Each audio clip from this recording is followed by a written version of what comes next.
बिस्मिल्लाहिर्रहमानिर्रहीम अस्सलाम वालेकुम रहमतुल्लाह। इमरान खान से मुलाकातों के ऊपर पाबंदी लगा दी गई है, लेकिन बाहर जो है इस वक्त पीटीआई के अंदर सियासत बहुत ज़्यादा हो रही है और पीटीआई के अंदर जो है वो एक पूरा माहौल बन चुका है। क्योंकि जो 24 नवंबर का एहतजाज था, वो जो एहतजाजी कॉल थी, जब 26 नवंबर को आखिरकार डी चौक के अंदर पहुंची, तो डी चौक के अंदर पहुंचकर उन्होंने वहाँ पर बड़े अच्छे अंदाज में, बड़े ज़बरदस्त अंदाज में इमरान खान की रिहाई के लिए वहाँ पर एहतजाजी कॉल को कामयाब बनाने की कोशिश की। लेकिन इस किस्म का ग्रैंड ऑपरेशन किया गया हुकूमत की जानिब से कि उन्हें अपनी जान बचाने के लिए पीछे हटना पड़ा, पीछे जाना पड़ा। तो जान की हिफाजत के लिए तो लोगों को पीछे जाना पड़ा, ये तो उनका हक था। लेकिन वहाँ पर लीडरशिप की बहुत ज़्यादा कमी महसूस की गई है, जो कि कारकुन ने, वर्कर ने, सपोर्टर ने बहुत ज़्यादा इस चीज़ को महसूस किया और उन्होंने इसके ऊपर आवाज़ भी बुलंद की। उन्होंने कहा कि जो लीडरशिप थी वो वहाँ पर मौजूद नहीं थी। लीडरशिप के ना होने की वजह से हमें एक तो बहुत ज़्यादा मुश्किलात का सामना करना पड़ा। हमें पता नहीं था कि आगे करना क्या है, जाना किधर है, यहाँ पर कब बैठना है, कितनी देर बैठना है। क्योंकि हम तो लीडर्स के कहने के ऊपर ख़ास तौर पर वो दो शख्सियात का नाम लेते रहे। जितने भी पीटीआई के वर्कर सपोर्टर्स जो डी चौक के ऊपर पहुँचे थे या इस्लामाबाद में पहुँचे थे, वो दो शख्सियात का नाम लेते रहे। एक तो अली अमीन गन्नापुर और दूसरा बुशरा बीबी का।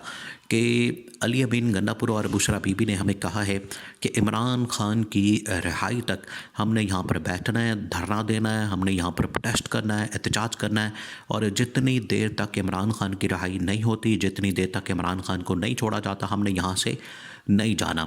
ये उन वर्करों का अज़्म था, उनका हौसला था और यही उनकी स्ट्रेंथ बन चुका था। और इसी की बुनियाद के ऊपर वो वहाँ पर डटे रहे, खड़े रहे और वहाँ पर पहुँच गए। अब बात यह है कि वहाँ लीडरशिप की असल ज़िम्मेदारी थी कि लीडर्स क्या करते हैं, लीडरशिप की जानिब से क्या किया जाता है। अब लीडर्स वहाँ पर एंगेज हो गई थी एक किस्म की गवर्नमेंट के साथ, हुकूमत के साथ, इस्टेब्लिशमेंट के साथ बातचीत में। ये भी एक बड़ा अहम तरीन पहलू था।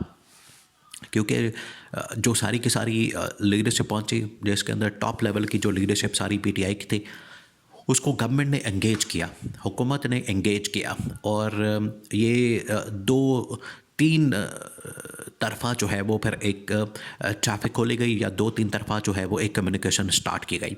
और कम्युनिकेशन जो है वो इस्टेब्लिशमेंट कर रही थी, गवर्नमेंट से गवर्नमेंट कर रही थी, पीटीआई की लीडरशिप से पीटीआई की लीडरशिप कर रही थी इमरान खान से। तो बाद में फिर इमरान खान से वापस आते थे गवर्नमेंट, गवर्नमेंट से इस्टेब्लिशमेंट। तो इस तरह से एक पूरा लंबा चौड़ा एक कम्युनिकेशन का मैकेनिज़्म ऑन था, एक्टिव था। और पीटीआई की लीडरशिप उधर लगी रही कि हम बंदे ला के यहाँ पर बैठा दिए हैं, बंदे ला के पहुँच गए हैं, हमने बंदे ला के बैठा दिए हैं, हमने अपना एक किस्म का फ़र्ज़ अदा कर दिया, जबकि होना ये चाहिए था पीटीआई के लिए। देखिए, पीटीआई में इस वक्त बहुत सारे इख्तलाफात सामने आए हैं, कुछ इस्तीफ़े सामने आए हैं, कुछ लोग छोड़ गए हैं, कुछ को वहाँ पर कहा जा रहा है कि हमने मज़ीद नहीं रखना। इसमें बहुत ज़्यादा कम्युनिकेशन की कमी थी, कोऑर्डिनेशन की कमी थी, मैनेजमेंट की कमी थी, जिसकी वजह से ये इतना बड़ा एहतजाज था। इमरान खान की इतनी बड़ी कॉल थी कि वो कॉल जो है वो कामयाब नहीं हो सकी। इमरान खान ने कहा था कि ये फ़ाइनल कॉल है और इसके लिए आप लोगों ने सड़कों पर आना है। लोग आ गए, वर्कर आ गए। ये तो सपोर्टर्स का, वर्कर्स का, कारकुन का हौसला कि उन्होंने इतने सख्त मौसम के अंदर, कि सर्दी भी है बाहर और मौसम की सख्ती है, फिर उसके बाद सड़कों के ऊपर 3-4 दिन मुसलसल सफ़र करना, पैदल आना, ये वर्कर ने तो भरपूर अंदाज में इमरान खान का साथ दिया। उन्होंने तो साबित कर दिया कि वो इमरान खान की खातर आज भी निकलने को तैयार है। तो इमरान खान के वर्कर ने जो है वो तो साबित कर दिया। अब लीडरशिप जिसके ऊपर ये सारी जिम्मेदारी थी, उनको करना ये चाहिए था कि केपी और पंजाब की जो दोनों की दोनों आवाम है, दोनों सूबों की, उसको एक पॉइंट के ऊपर लाते, उनको इकट्ठा करते, वहाँ से फिर आगे मूव करते और इस्लामाबाद के ऊपर धावा बोल देते, इस्लामाबाद के ऊपर यलगार कर देते, या इस्लामाबाद के ऊपर पहुँचते साथ ही डी चौक के ऊपर बैठ जाते। ये सिंपल सा फार्मूला होना था। और उसके लिए फिर गाड़ियाँ, लोग, खाना पीना, कंटेनर्स और ये सब कुछ साथ लेकर आते।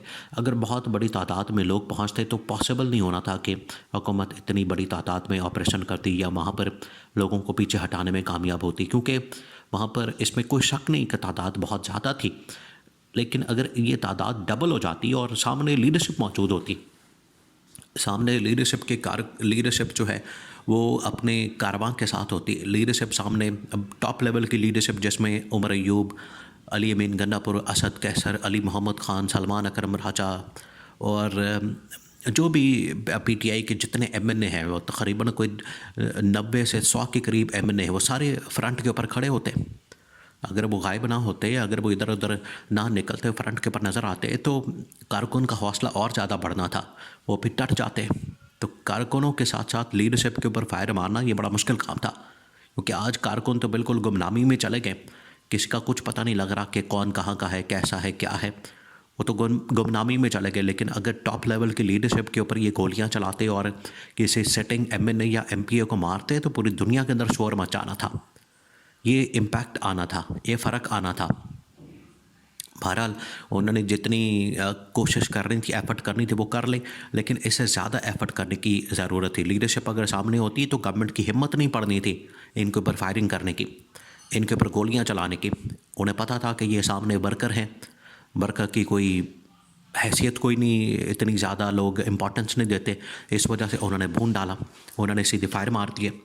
तो यहाँ पर लीडरशिप की जो कमी है वो शदीद महसूस की गई। इमरान खान ने क्या किया? इमरान खान तो इस वक्त मुलाकात जो है वो बिल्कुल कट ऑफ कर दी गई है, डिस्कनेक्ट कर दी गई है। बाहर जो है लड़ाई झगड़े बहुत ज़्यादा हो रहे हैं और एक ख़बर ये चलाई गई कि बैरिस्टर गौहर खान जो कि चेयरमैन है इमरान खान की जानिब से पीटीआई के, उनको हटा दिया गया और असद कैसर को जो है वो नामजद कर दिया गया। 2 इस्तीफ़े तो बहरहाल कन्फर्म है, जिसमें एक साहबजादा हामिद रज़ा और सलमान अकरम राजा, दोनों जो है रिज़ाइन कर गए, इस्तीफ़ा दे गए और उन्होंने कहा कि हम मज़ीद बुशरा बीबी की या किसी छोटे लेवल के आदमी की बात नहीं सुन सकते। हम अगर जवाबदेह हैं, हम अगर अकाउंटेबल हैं किसी के सामने, तो वो सिर्फ इमरान खान के हैं। इसके अलावा हमें कोई डिक्टेट नहीं कर सकता, इसके अलावा हमें कोई नहीं बता सकता, इसके अलावा हमें कोई ये नहीं समझा सकता कि हमने क्या करना है। जो हमें इमरान खान ने रोल दिया था, इमरान खान ने जो हमें कहा था, इमरान खान की जानिब से जो इंस्ट्रक्शन थी उसके मुताबिक हमने काम कर दिया। तो अभी बहरहाल पीटीआई के अंदर बहुत ज़्यादा टॉप टू बॉटम लीडरशिप के अंदर इख्तलाफात मौजूद हैं और ये पार्टियों के अंदर इस तरह के इख्तलाफात और इस तरह की ख़बरें और इस तरह की बातें निकलती हैं। इसमें कोई ऐसी ख़ास परेशानी वाली बात नहीं है। उसकी वजह यह है कि ये बहुत बड़ी जमात बन चुकी है, जिसमें पाकिस्तान भर में इस वक्त नीचे तक, बॉटम लेवल तक, ग्राउंड लेवल तक, काउंसिल तक एक जो छोटा हल्का भी होता है, काउंसिल लेवल की होती है, वहाँ तक इसकी लीडरशिप मौजूद है। तो इस तरह के इख्तलाफात आने हैं इस तरह की क्राइसिस की सिचुएशन में जब इमरान खान जेल में है। लेकिन बहरहाल इमरान खान इस बात के ऊपर डटा कायम है और इमरान खान से एक मरतबा मुलाकात हो जाए तो ऑटोमेटिकली तमाम के तमाम जो मामलात हैं ख़त्म हो जाएंगे।